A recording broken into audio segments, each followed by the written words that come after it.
Hey, it's Tony Brueski, and this is our week in review over the weekend, taking a look back at some of the most compelling conversations and stories that we've covered for you of the last week. Brand new episodes back Monday morning, bright and early, 5 a.m. here on the podcast. This is an examination of the hidden human condition. This is the Hidden Killers Podcast with Tony Brueski. A very respected attorney, Randy Zellin, is with us today. And we are talking about Alec Murdaugh. What I specifically want to discuss with you, Randy, from a legal perspective, is the strange choice for Alec Murdaugh from behind bars to now say that he invented Miss Satterfield's purported statement that dogs caused her to fall to force his insurers to make settlement payments.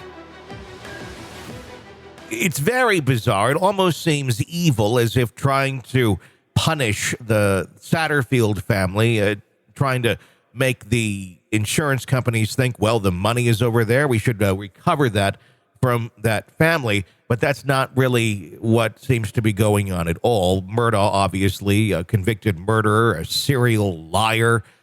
Why do this now? You are asking me, the same way you are asking yourself to get into the head of someone who has been convicted of killing his wife and son, who staged his own homicide, who has stolen millions and millions and millions of dollars, not just from his employer, not just from his clients, but this is a family law firm. Yeah. So why Alec Murdaugh would do anything?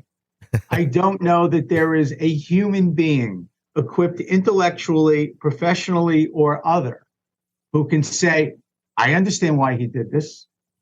So I don't understand. And quite frankly, I'm not really sure why there are all of these subsequent indictments and criminal proceedings against him.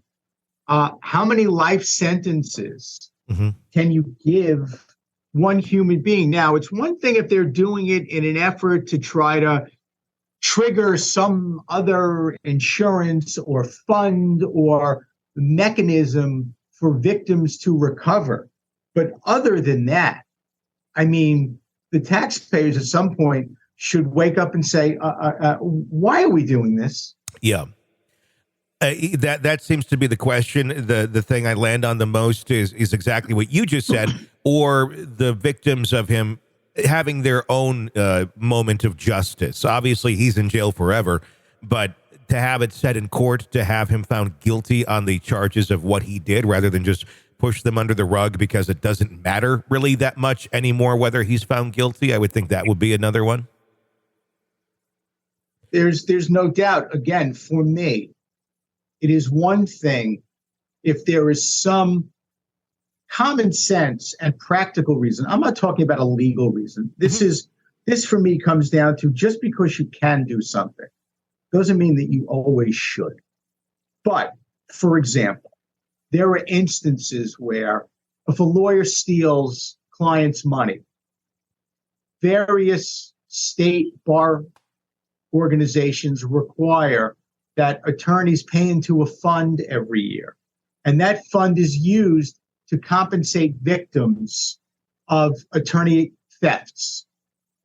So if there was some legal reason why they needed to do something in order to trigger some relief for victims from this fund, if there was a reason why they needed to change something or tweak something or do something so there would be insurance coverage, or let's say the insurance company dropped the ball and now you need to do something to trigger a claim against an insurance company. If there was some practical reason to continue to go after Alec Murdaugh, then I'm all for it. And maybe he's all for it. But short of that, just to say we've beaten him again, and maybe even just to say we've given some closure, some sense of justice to the victims, maybe I understand that as much as I possibly could, but just to do it because you can, to me, just seems silly.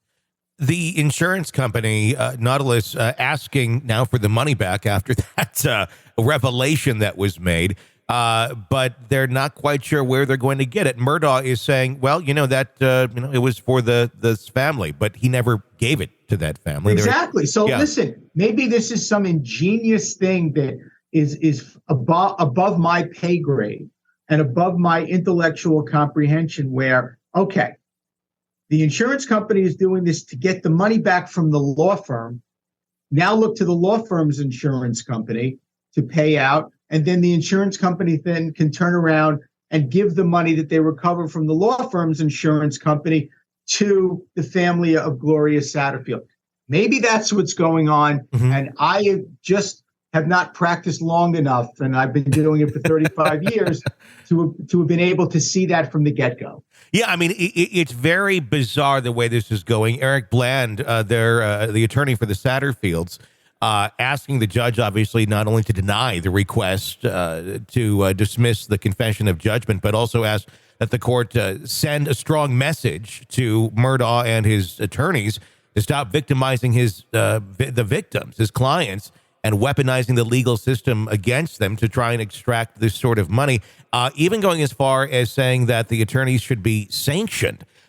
Is this, tell me about that process of being sanctioned. What exactly does that mean? And do the attorneys of Murdaugh need to have something like that come to them, with it appearing that they're almost harassing victims at this point?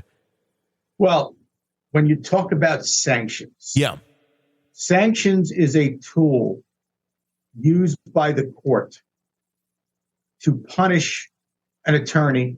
Typically, those sanctions are financial in nature. Mm-hmm. And when an attorney behaves frivolously, let's say, files a motion or files papers where there's absolutely no legal basis to do so and no reasonable basis for arguing that the existing law should be reversed or changed, that's an example of being frivolous.